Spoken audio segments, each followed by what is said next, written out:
In the quiet cul-de-sac of Oak Ridge Pines, life was as predictable as the sunrise. The lawns were uniformly manicured, the mailboxes identical, and the homeowners association made sure no rule was ever bent without consequence. It was the kind of neighborhood where small talk about weather turned into 20-minute conversations about mulch. And it was here, among cookie-cutter homes and passive-aggressive lawn signs, that our story begins. The homeowner, let's call him Marcus, was a laid-back, creative type. After moving in 3 years earlier, he'd mostly kept to himself.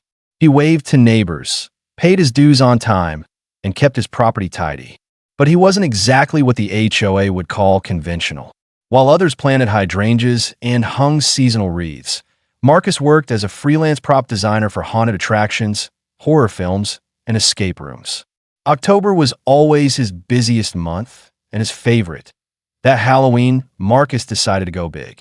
Not out of spite or arrogance, but out of pure love for his craft.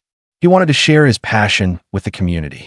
He'd spent weeks preparing a massive display, a haunted graveyard complete with animatronic zombies, fog machines, motion sensor screams, and a life-size skeleton family having dinner on the lawn. There were flickering lanterns, ghost projections in the upstairs windows, and a soundtrack that played eerie music just loud enough to be heard from the sidewalk. That'd be why October 15th, Marcus's home had become a local attraction. Families stopped by to take pictures. Kids begged their parents to drive by after dark. Even local high schoolers tagged the location on social media. For most neighbors, it was harmless fun. For one neighbor, though, it was unforgivable. Her name was Karen. Of course, that wasn't her real name, but the moniker fit like a perfectly pressed blouse. Karen lived 2 doors down and had made it her unofficial job to patrol the neighborhood with the authority of a parking officer and the attitude of a DMV manager. She believed in rules, order, and quiet. Lots of quiet to her. Marcus's Halloween display wasn't festive. It was disruptive. An eyesore, she called it in her numerous complaints. The decorations, she insisted, violated noise ordinances, light pollution restrictions, and perhaps even zoning laws. She marched past the house daily, phone in hand, photographing every detail with the intensity of a crime scene investigator. The first time the police showed up, it was a polite visit. They explained someone had filed a noise complaint, but upon inspecting the setup and checking decibel levels, they left without incident. Marcus adjusted the sound just to be neighborly. But Karen wasn't satisfied. She escalated. Within a week, the HOA was involved. Marcus received a letter citing multiple possible violations: the use of artificial fog, temporary structures over 6 feet tall, and unapproved thematic lighting. None of the rules had ever been enforced before, and most were so vaguely worded they could apply to anything from a lawn gnome to a Christmas star. Marcus replied respectfully, supplying documentation that showed he had complied with all city codes and that the display would be removed after Halloween. But the message was clear: his creativity wasn't welcome. Halloween night came and went. Hundreds of trick-or-treaters visited the house, many thanking Marcus for creating such a fun, safe, and spooky experience. Local parents praised him online. Photos from his yard trended in a local Facebook group. But just as the compliments poured in, so did the complaints from Karen and now from a few of her friends on the HOA board that on November 1st, Marcus began dismantling the decorations. True to his word, the props, lighting, and fog machines were boxed up by sundown. Only the skeleton family remained, sitting silently at their table under a maple tree. It was a tradition of his to leave one small display up for a few extra days. Nothing loud, nothing moving, just plastic bones in plaid shirts, holding plastic forks. The next morning, there were 2 letters taped to his door. The first was from the HOA, stating that he was being fined $150 per day for failure to remove all Halloween decorations in a timely manner. The second was from the city. Karen had filed a formal complaint stating that the skeletons were a public nuisance. Marcus stood there for a long time, letter in hand, looking out his yard. The skeletons stared back, grinning their eternal grins. That's when he made a decision that he would not back down. He would not be bullied. He would not let a petty neighbor and a power-hungry HOA turn his love of Halloween into a crime. If they thought this display was a problem, he would show them what a real problem looked like. Over the next week, Marcus went quiet. No more letters. No more fog. No more music. But behind his closed garage doors, something was brewing that he began reworking old props, repainting faded set pieces, and rewiring motion sensors. He installed new lights, ones designed for commercial haunted houses. He took delivery of crates from special effects vendors he'd worked with for years.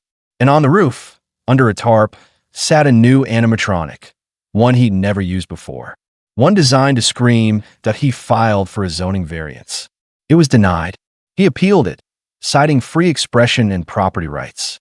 It would take months to be heard, but Marcus didn't mind. He had time. By mid-December, something strange happened. The skeleton family was still there. But now they had Christmas sweaters. A small plastic tree stood by the mailbox. The yard was tastefully decorated, if you ignored the fact that every reindeer was also a zombie. Karen filed another complaint. The HOA sent another letter. But Marcus wasn't breaking any specific rule. Not anymore. The Halloween theme had simply evolved. And with the holidays approaching, Marcus was only getting started. By the time New Year's Day arrived, Oak Ridge Pines no longer felt like a pristine suburban paradise. At least, not if you lived anywhere near Marcus's house.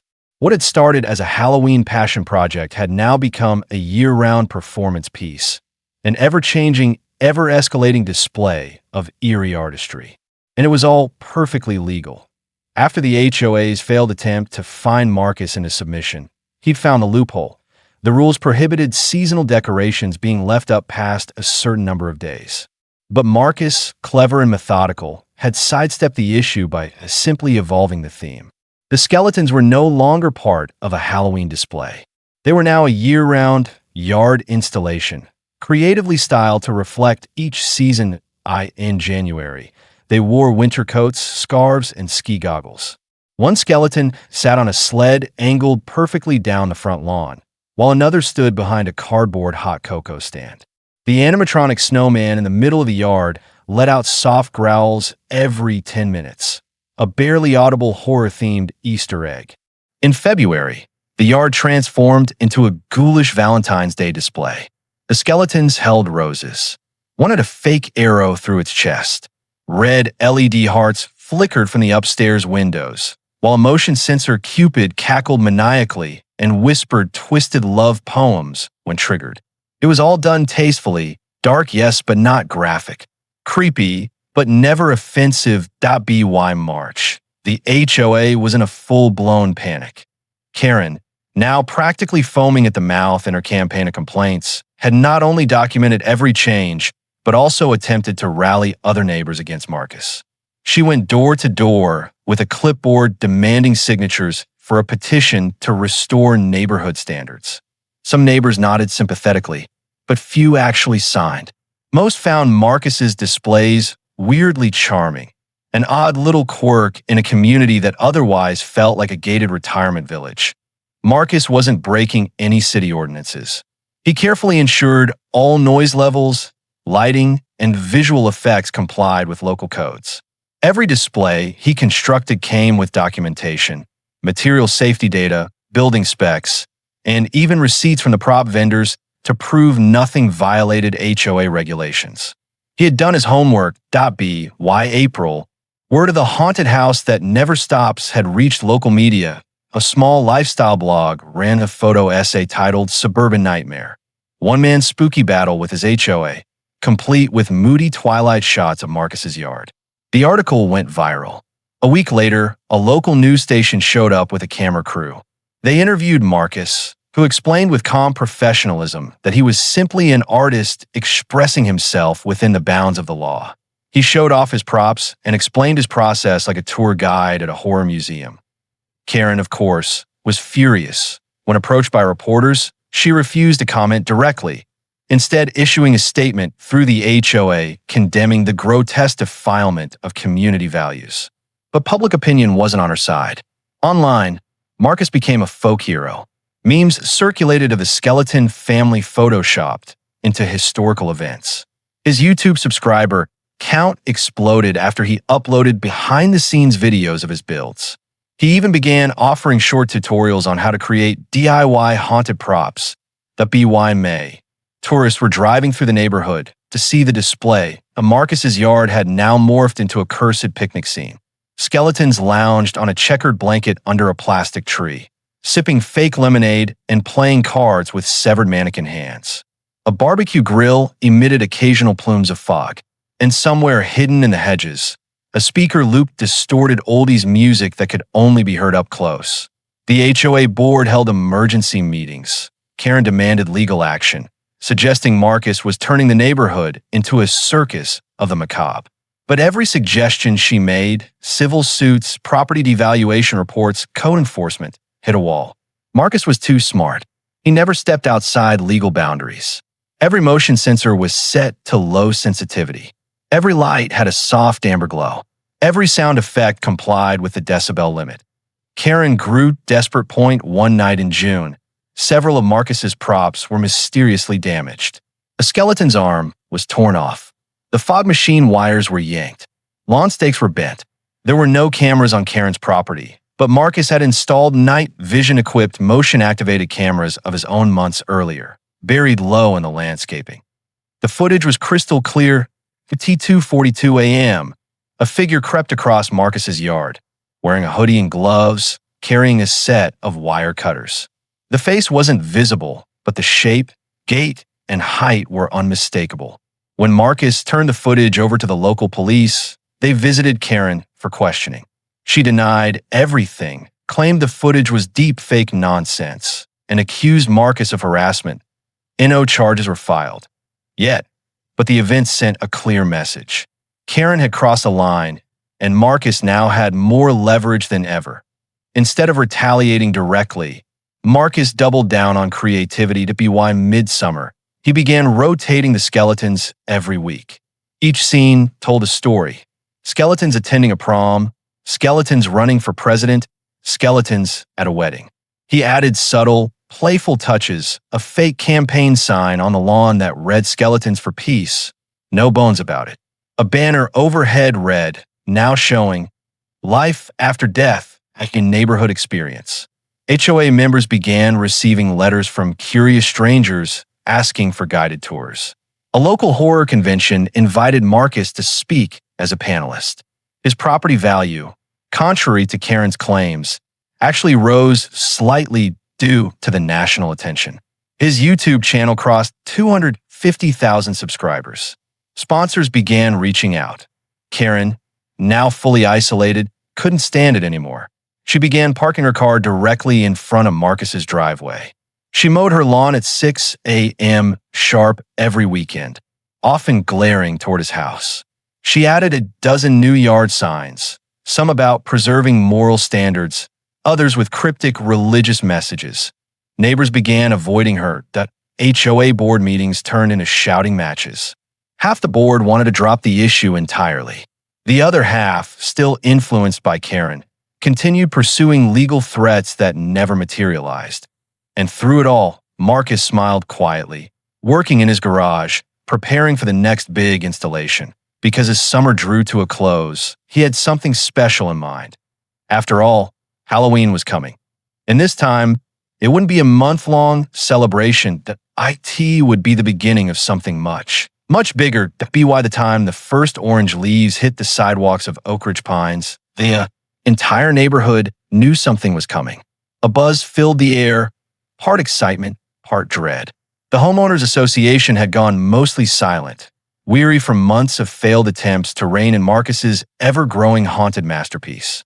Karen, their once fearless enforcer, had been publicly humiliated, mocked online, and gradually ignored by her neighbors. Yet, in her eyes, the battle wasn't over. It was just beginning. But Marcus had already won. He had been preparing all year for this. Every minor display, every skeleton picnic, prom, and barbecue was just practice.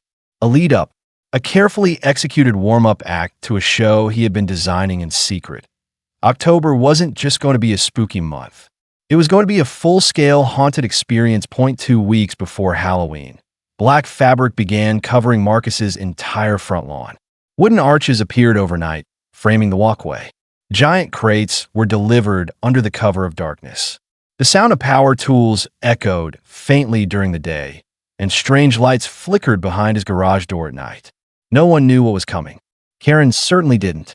She had retreated inside, blinds always drawn, her car parked a block away, now to avoid the crowd gathering daily at the edge of Marcus's yard. Then, on the morning of October 15th, it was unveiled. What had once been a tidy suburban home was now a full-scale, immersive haunted attraction. The front yard had been transformed into a miniature haunted carnival. Twisted circus tents made of heavy canvas towered over animatronic clowns with glowing red eyes. A life-size Ferris wheel prop, rigged to rotate slowly, held skeletons in each cart, eternally screaming in silence. Giant black and orange lanterns hung from makeshift posts, flickering ominously. Fog crawled across the ground like a living entity, spilling over into the street. But that was just the beginning. Marcus had constructed a winding path that led guests through themed zones. The front porch had become a vampire lair. The garage? A fully functional mad scientist lab, complete with bubbling beakers and a Tesla coil that sparked every 15 minutes. Hidden speakers created layered soundscapes, distant whispers, the groan of rusted gates, the howling wind of some imagined morgue. IT wasn't just impressive. It was breathtaking, and it was entirely free. Visitors didn't need tickets. There was no admission fee. Marcus had installed tip jars at the exit and donation links for local charities. All proceeds went to children's hospitals and food banks. It was a haunted house with a heart, and the community rallied around it. Every night, cars lined the block. Local police were called, but not to shut things down. They had been contacted by Marcus weeks in advance and had approved permits, arranged parking plans, and even stationed officers to help with traffic. Everything was by the book. Karen couldn't stand it. She watched from behind her blinds as families laughed, posed for photos, and uploaded videos that reached millions of views online. Her complaints to the HOA went unanswered. Her emails to city officials were ignored. Her voice, once sharp and commanding, had become background noise in a last-ditch effort. She tried to launch a petition accusing Marcus of creating psychological harm to minors through aggressive horror displays. But no one took it seriously. In fact, screenshots of her petition were leaked online and turned into a viral meme, Karen versus Halloween, Dawn of the Dead HOA. On Halloween night, Marcus's attraction hit peak attendance. Over 800 people walked through his yard. A food truck festival formed on the neighboring streets, with vendors donating proceeds to the same charities. Local news vans parked outside for live coverage. One segment aired nationally, dubbing Marcus the Halloween hero of the suburbs. And then, the cherry on top, 8:09 p.m., Marcus unveiled the final surprise. A large projector lit up the front of his house with a short film, an animated retelling of the entire saga. No names were used, but the story was clear. It showed a peaceful man with a love for Halloween, harassed by a shadowy figure holding HOA rulebooks, only to rise above it all and bring joy to thousands. The animation ended with a message. This house was built on creativity, not control. The crowd erupted in applause. Some cheered, others cried. But back inside her home, Karen didn't say a word. She sat at her kitchen table, hands folded, watching the light from the projector flicker through her window. Her campaign of complaints, surveillance, and sabotage had ended not in triumph, but in complete isolation. The next morning, she put her house up for sale. The HOA, now fractured and leaderless, held an emergency vote. 2 board members resigned. The remaining members quietly introduced amendments to allow for seasonal creative displays of reasonable duration and community interest. In short, Marcus had changed the rules. Not just the HOA's rules, but the unwritten social rules of Oak Ridge Pines. Creativity was no longer a crime. As November rolled in and the crowds died down, Marcus began dismantling the haunted carnival. Not all of it, though. The skeleton family remained, as always, this time seated around a Thanksgiving feast with paper hats and a smiling pumpkin centerpiece that Marcus's YouTube channel now had over 500,000 subscribers. Major prop companies sent him sponsorships. Schools asked him to guest lecture. A documentary crew reached out. But through all the attention, Marcus remained grounded. He continued building, designing, and quietly working in his garage, because for him, it was never about revenge. It was about standing up for creativity. And maybe, just maybe, making sure people like Karen thought twice before telling someone to tone it down again.